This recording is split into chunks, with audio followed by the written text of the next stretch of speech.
희망의 들판에서라는 제목으로 말씀 증거하도록 하겠습니다. 먼저 사진 한 장 보겠습니다. 제가 지난 주간에 그 인터넷에서 저 사진을 발견하고 참 은혜를 받았습니다. 청계천 1970년대 초반에 청계천 어느 교회에서 기도하는 어머니입니다. 아기 없고요. 그 다음에 똘망똘망한 아이가 기도하는 어머니 바라보고 있는 그런 상황입니다. 노무라 모토유키 목사님이 일본 사람인데 저걸 찍었어요. 저 기도하는 어머니 얼마나 힘들었을까 삶이.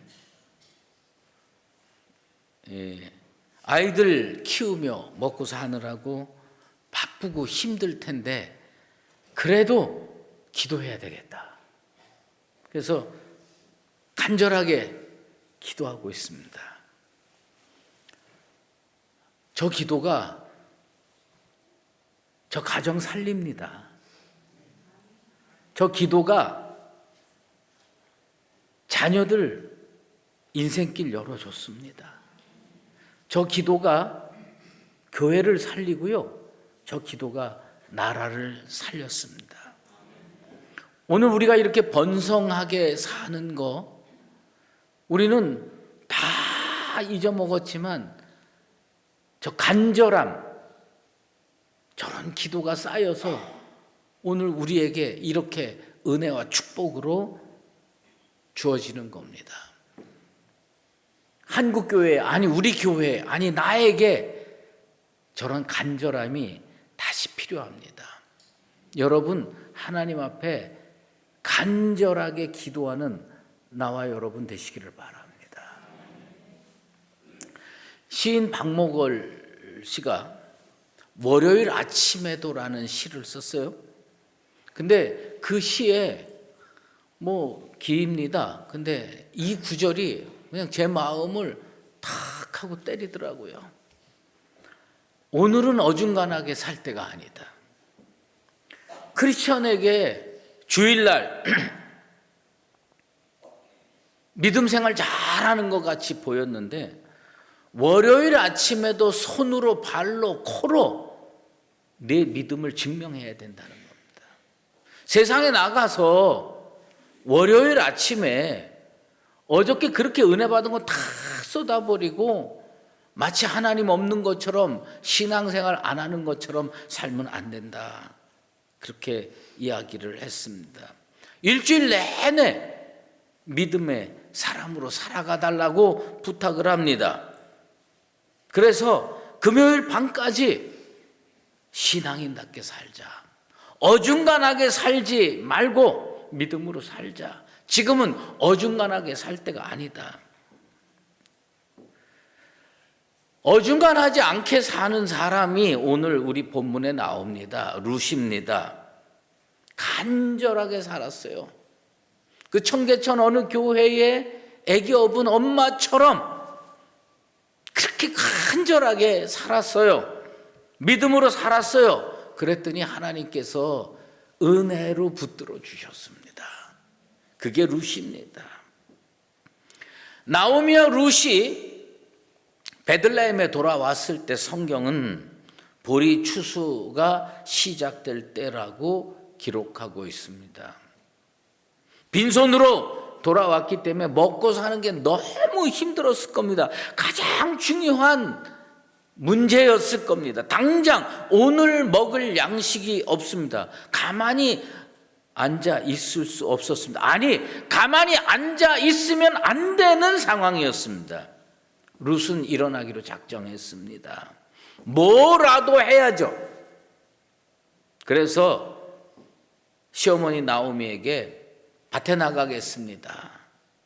밭에 나가서 이삭을 죽겠습니다. 근데 나오미는 뭐라 그러냐? 따라갈지어다. 대안이 없는 거예요. 가야 되는 거예요. 그래서 그리고 남의 밭에 가서 남들이 추수 다 하고 저 한기퉁이에 조금 남겨둔 거 거기에 이삭을 몇 개 주워서 그걸로 오늘 목구멍에 풀칠하려고 작정하고 있는 겁니다. 어떻게 남의 밭에 이삭을 주울 수 있습니까? 약자보호법이라는 게 있습니다. 이스라엘에 하나님의 명령으로 만들어졌습니다. 너희가 너희 땅에서 곡식을 거둘 때에 너는 밭의 모퉁이까지 다 거두지 말고 내 떨어진 이삭도 줍지 말라. 막 주소에 나가는데 이삭이 몇 개 떨어져요. 아이고 저거 아까워서 어떻게 해서 주워가지 말라는 겁니다. 그 가난한 사람, 이방인들, 거류민들 주워서 먹고 살게 좀 놔둬라. 하나님의 명령인 것입니다.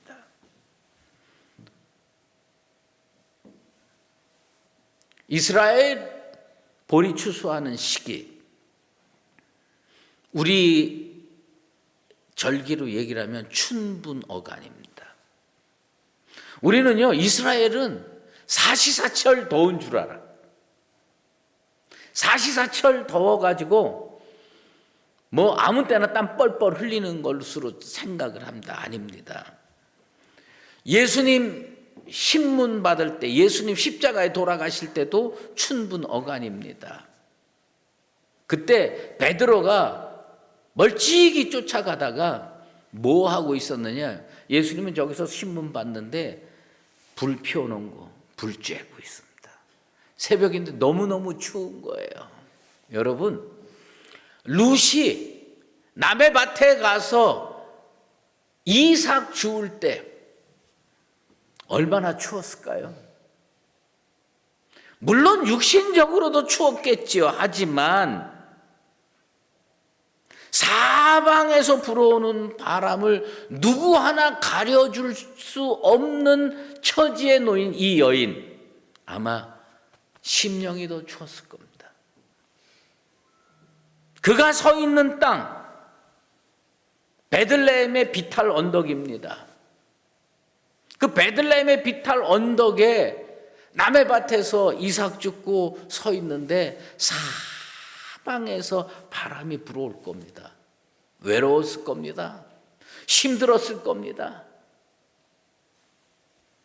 그런데 이 여인은 절망의 들판에 서 있는 줄 알았어요.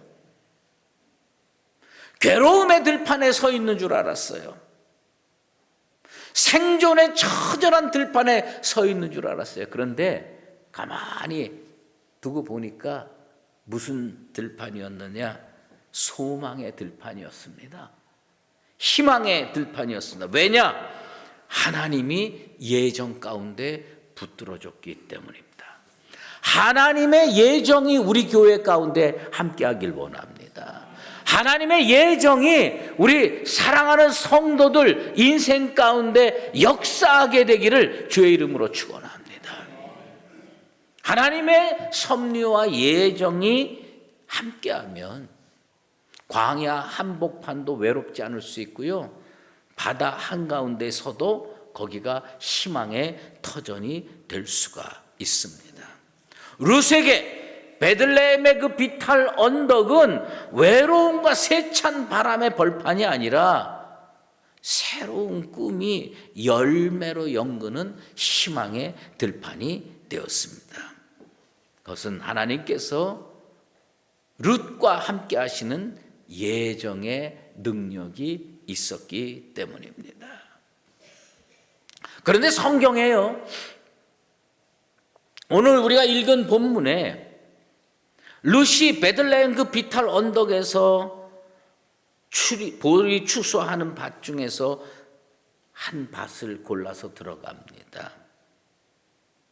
성경이 좀채로 쓰지 않는 표현을 여기에 쓰고 있습니다. 우연히. 성경은요, 우연히라는 표현이 거의 없습니다. 자, 이 베들레헴 비탈 언덕이 쫙 펼쳐지고 있는데 그게 전부 한 사람의 밭은 아닐 거 아닙니까? 이 밭으로 들어갈 수도 있고요, 이 밭으로 들어갈 수도 있고요, 저 밭으로 들어갈 수도 있어요. 그런데 룻의 입장에서 왠지 이 밭에 들어가면 좀 많이 주실 수 있겠다. 왠지 이 밭으로 들어가면 정말 따뜻하게 인간 대접해 줄 것 같다. 이렇게 생각이 돼서 척하고 어느 밭에 들어갔더니 그 밭이 우연히 보아스의 밭이었다는 겁니다. 우연히 보아스의 밭이었다는 겁니다. 인간의 눈은 일어나는 사건, 우리가 행하는 행동, 그것이 우연히 이루어진 것처럼 여겨질 때가 있습니다. 하지만 하나님의 필연적인 예정이 있을 때는 이건 전혀 다른 겁니다. 칼빈주의 5대 강령이 있습니다. 그 칼빈주의 5대 강령의 첫 글자를 따서 튤립이라고 합니다. TULIP. 그 중에 네 번째 것이 뭐냐? Irresistible grace. 저항할 수 없는 은혜래. 하나님의 저항할 수 없는 은혜가 우리 교회 가운데, 우리 성도들 삶 가운데 임하게 되기를 바랍니다. 이 저항할 수 없는 은혜, 그것이 뭐냐? 나는 그냥 선택을 했어요. 우연히 이 밭을 선택했어요. 나는 대한민국의 교회가 얼마나 많습니까? 서울의 교회가 얼마나 많습니까? 그런데 우연히 내가 살던 곳에 교회가 하나 있었고, 우연히 그 교회에 들어가서 예배드리고, 우연히 은혜 받아서 그 교회에서 집사되고 권사되고 장로가 됐다. 이거 세상의 눈으로 볼 땐 다 우연일 수가 있는데, 이것이 신앙의 눈으로 보면 그것이 뭐냐? 예정이라는 겁니다. 예정이라는 겁니다. 아우구스티누스가요, 어머니 모니카가 그렇게 기도를 합니다. 하나님, 내 자식 이거 좀 붙들어 주십시오. 잘 가게 해 주십시오. 그 기도하는데 멋대로 허랑방탕하면서 만이교에 빠져가지고 정말 타락한 인생으로 살아갑니다. 그런데 어느 날 우연히 밀라노로 갑니다. 그리고 어느 날 우연히 밀라노의 암브로시우스라고 하는 그 주교의 설교를 듣게 됩니다. 정말 우연입니다. 그런데 그 설교 듣고 이 사람 회개합니다. 회심합니다. 변화받습니다. 그리고 4세기 최고의 하나님의 종이 됩니다. 우연히 밀라노 간 걸까요? 우연히 암브로시우스 설교를 들은 걸까요? 우리는 이것을 뭐라고 표현하느냐? 예정이라고 표현합니다. 성경은 오늘 룻기에서 좀채로 사용하지 않는 단어 우연히를 우리에게 보여줍니다. 그러면서 무엇을 얘기하느냐? 이게 사람의 눈으로는 우연이다. 그런데 신앙의 눈으로 보면 이건 전혀 다른 거다. 그것을 오늘 우리에게 말씀해 주고 있습니다. 3절에 우연이라는 표현이 나오는데 4절에 무슨 표현이 나오는 줄 아십니까? 4절에 마침 보아스가 베들레헴에서부터 와서 베는 자들에게, 여러분, 보아스가 그 밭의 주인이에요. 근데 그 밭의 주인이요, 1시에 그 밭에 갈 수도 있고 2시에 그 밭에 갈 수도 있고 어저께 그 밭에 갈 수도 있고 오늘 그 밭에 갈 수도 있는데, 언제 그 밭에 갔느냐? 룻이 이삭 짓고 있는 그날 보아스가 우연히 그 밭에 갑니다. 성경은 어떤 표현하냐? 그 우연 아니다. 마침 보아스가 그 밭에 갔다. 마침 보아스가 그 밭에 갔다. 하나님의 타이밍입니다. 하나님의 예정 가운데 있으면요, 우연히 많이 이루어진 것 같은데 하나님의 마침내 바로 그 시간, just then, 바로 그 시간에 하나님이 딱 나타나는 겁니다. 은혜의 역사가 딱 이루어지는 겁니다. 개인적인 얘기를 해서 망설였는데, 제가 신학교를 갔어요. 부모님들 반대를 하는데 신학교를 갔습니다. 보통 신학교 가서 1년 공부하고요, 교육전도사 나갑니다. 그런데 제가 참 어려 보이고 어리숙해 보이고 모자라 보였던 건 사실이었던 것 같아요. 1년이 다 되는데 교육전도사 나가야 되는데요, 이력서를 한 10군데 정도 냈어요. 10군데. 저 교육전도사 하고 싶습니다. 10군데 냈어요. 그래서 면접을 다 봤는데 다 떨어졌습니다. 한 군데도 안 됐어요. 참, 안목도 그렇게 없을 수가 있나. 아무도 나를 뽑아주질 않아. 그래가지고 성탄절이 다가왔습니다. 성탄절이, 그때 제가 그 수의제일교회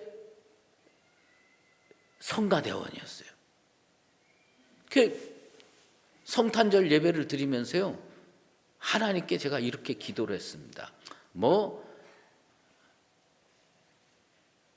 모자란 거죠. 교만한 거고. 하나님, 제가 주의 일을 하겠다고 신학교 갔는데 아무도 나를 안 써줍니다. 하나님의 뜻이 없는 것으로 생각이 됩니다. 하나님, 제가 시한을 정해드리겠습니다. 12월 31일까지 어디서도 나를 안 쓰면 저는 제가 공부했던 불문과 대학원으로 되돌아가겠습니다. 하나님, 12월 31일입니다. 제가 성탄절에 그렇게 기도했어요.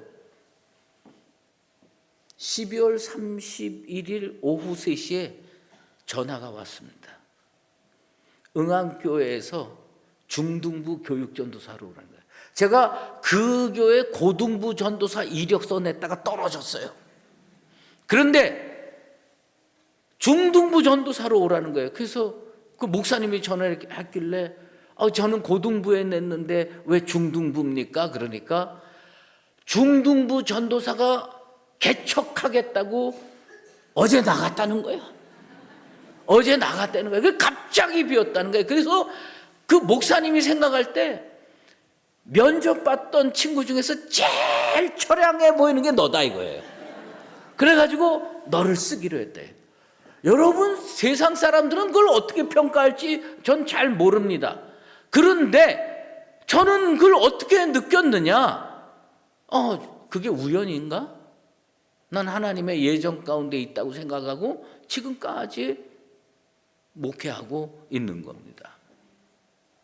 여러분 가운데 이루어진 개인적인 사건도 믿음의 눈으로 다시 한번 살펴보십시오. 그게 우연이었을까?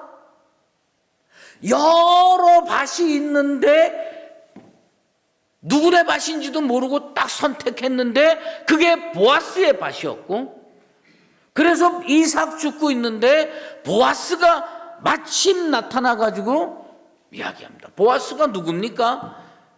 나오미의 유력한 친족 중에 한 사람이었습니다. 예? 라합의, 기생 라합의 손자예요.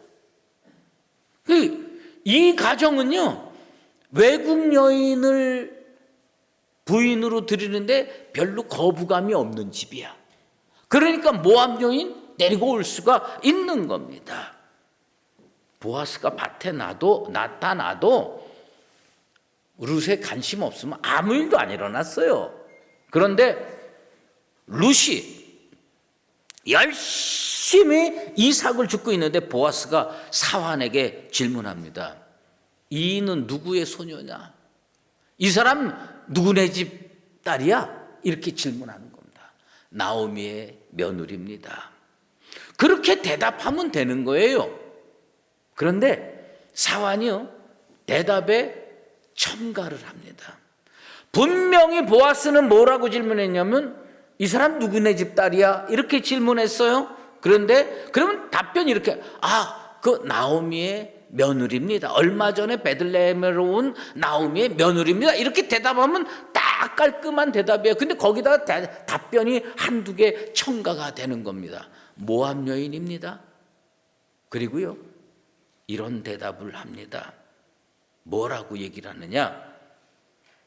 아침부터 와서 지금까지 계속하고 있습니다. 계속하고 있습니다.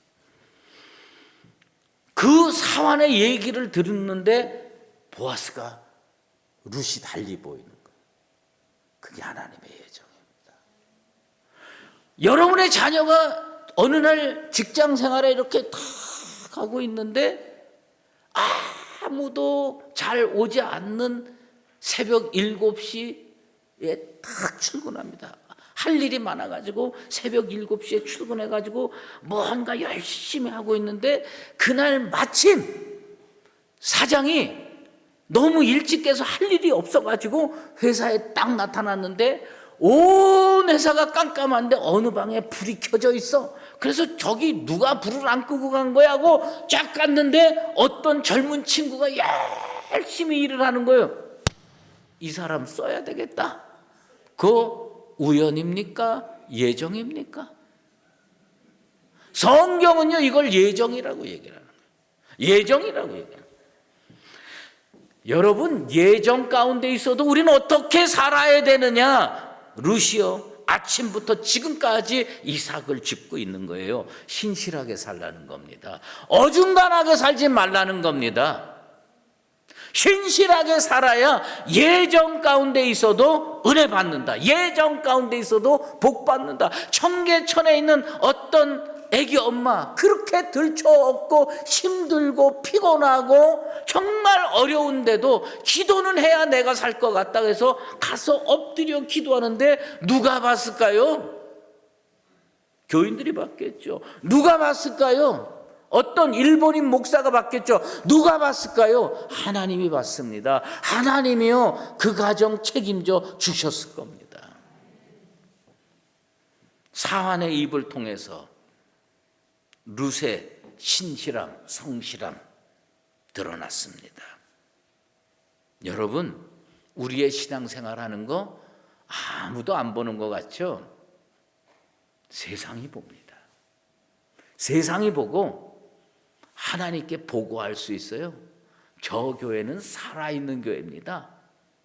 저 교회는 교회다운 교회입니다. 여러분들의 삶을 천사들이 보고 하나님께 보고합니다.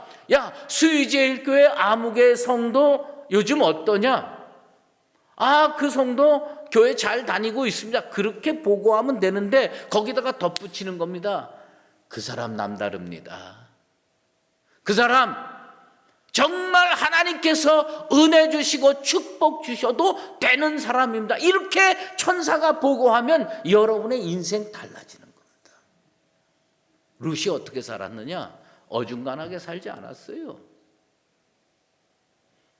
하나님께서 주신 기회에 이삭 하나를 주어도 아침부터 그 보아스가 나타날 때까지, 성령께서 바라보실 때까지, 하나님께서 바라보실 때까지 철저하게 살았습니다. 하나님이 그 인생길 열어주시는 겁니다. 우리 인생 주변에 우연처럼 보이는 사건이 얼마나 많이 일어납니까? 그리스도인들은 우연을 바라보면서 사는 게 아니라 예정을 바라보면서 사는 거예요. 하나님이 내게 이런 기회를 주셨구나. 그리고 룻처럼 그 주어진 기회에 신실하게 살아서 하나님이 책임져 주시는 복된 인생으로 살아가는 나와 여러분 되시기를 예수 그리스도의 이름으로 축원합니다. 기도하겠습니다. 하나님 아버지 감사합니다. 베들레헴 그 언덕 비탈에 산지 사방에서 불어오는 바람을 맞으며 룻은 얼마나 외롭고 쓸쓸하고 고통스럽고 괴로웠겠습니까? 그래도 그는 그 비탈에 서서 하나님의 예정 가운데 믿음의 발걸음을 옮겼습니다.